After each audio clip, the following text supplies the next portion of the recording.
thousands of years, the Bible has been a bedrock of faith for millions. But is it a bedrock of fact? So what happens when you put these ancient scriptures under, a modern microscope? Today, we're digging into the fascinating and often shocking relationship between archaeology and the Bible, where just a simple piece of stone or a scrap of leather can literally change history. And really, that's the question at the heart of it all, isn't it? It's what drives researchers to spend years digging in the desert heat and peering through powerful microscopes. It's this relentless quest to find a physical connection to the written word. For over a century, the promise has been incredibly tantalizing. Could we literally dig up proof of the Bible? The hope was to find tangible, physical links to the people, the places, and the events described in the scriptures. Basically, to close that gap between faith and fact. And then, in 1947, they hit the absolute jackpot. The story goes that a Bedouin shepherd, just looking for a lost goat, randomly tossed a rock into a cave and heard something shatter. What he found inside would become the greatest archaeological discovery of the 20th century, the Dead Sea Scrolls. Now, to really get just how huge this was, you have to understand this number. See, before 1947, our oldest complete Hebrew Bible manuscripts dated from the 10th century AD. The Dead Sea Scrolls? They were a staggering 1,000 years older, launching our textual evidence all the way back to around the time of Jesus. And here's the part that just blew everyone away.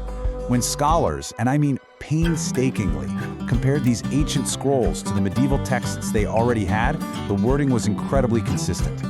This was powerful evidence that the biblical text had been passed down with amazing accuracy for over 1,000 years. For a lot of people, this was a huge win for the Bible's reliability. So you'd think, case closed, right?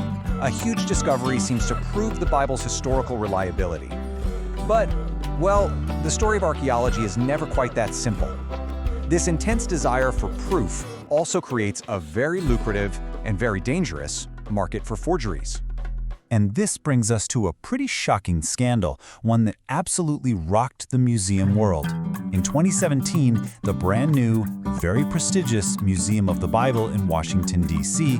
proudly put 16 fragments they thought were from the Dead Sea Scrolls on display. But after years of investigation, the final verdict came in. Every single one of them was a fake. So you're probably wondering, how did they know? To the naked eye, they looked totally real. But under 3D microscopes and chemical analysis, the truth came spilling out. The genuine scrolls, they're on carefully prepared parchment. The fakes were written on scraps of ancient leather, possibly from old Roman-era shoes or sandals. Can you believe it? The real scrolls have this natural sheen from decay. The forgeries were coated in animal skin glue to fake that look. And here's the kicker. The ink on the fakes had pooled into cracks that were already there, proving the writing was put on the old leather very recently. Just as the lead investigator said, these weren't simple mistakes. No, they were sophisticated, deliberate forgeries, created in the 20th century with one single goal: to fool everyone, from private collectors all the way up to major museums. So what does a scandal like this teach us? Well, for one, it's a huge lesson in skepticism, but it also peels back the curtain on a much deeper conflict within archaeology itself, a debate that is always raging, even when the artifacts are 100% authentic.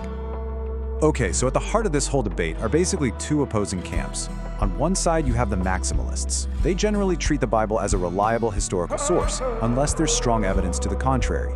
And on the other side, you've got the minimalists. They argue the Bible is mostly religious literature, not a history book, and should only be trusted if an artifact can independently prove it. To see how this debate plays out in the real world, let's forget about fakes for a second. Let's look at one of the most famous, absolutely undisputed artifacts ever found, the Tel Dan stele.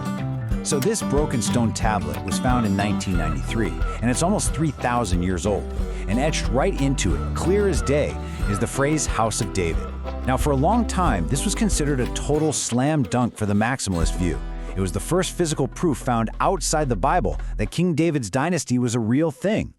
But, and there's almost always a but in archaeology, right? Modern technology gave us a much, much closer look. High-resolution imaging revealed that the handwriting on the different fragments is actually different. Experts now think the pieces don't really fit together and might have been written by two different people. Now, this doesn't get rid of the House of David reference, but it throws the whole context into question. It's a perfect reminder that our understanding of the past is always changing. Okay, so we've seen sophisticated fakes get unmasked, and we've seen real, game-changing artifacts get a second look. So where does that leave us? What is all this digging really telling us about the Bible? It tells us that this field isn't about finding one single simple truth. It's really about this constant, complex dialogue. For a maximalist, the Bible is the main source, and artifacts are there to light it up. For a minimalist, the artifacts are the main source, and they're used to test and often to question the Bible.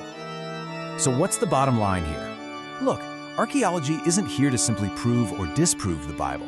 What it actually does is way more interesting. The authentic finds show us an amazing story of preservation. The sophisticated fakes remind us to trust science, not just what we want to believe. And the constant debates show that our understanding is always growing. The real value is getting a richer, more complex, and yeah, more human picture of the ancient world that these texts came from.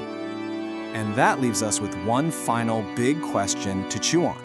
When we dig into the past, are we just looking for evidence to confirm what we already believe? Or are we willing to find something a little more complicated, a little more challenging, and maybe, in the end, a whole lot more true?